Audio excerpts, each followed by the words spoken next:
राष्ट्रगीताचे स्वर कानावर पडतात आणि मनामध्ये एक वेगळी भावना निर्माण होते. आपण स्वतंत्र भारताचे नागरिक आहोत याचा अभिमान वाटतो. पण या अभिमानाचा इतिहास आठवला की भावनाही खोल होत जाते.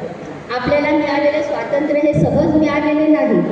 अनेक वर्षाच्या संघर्षातून, असंख्य त्यागातून आणि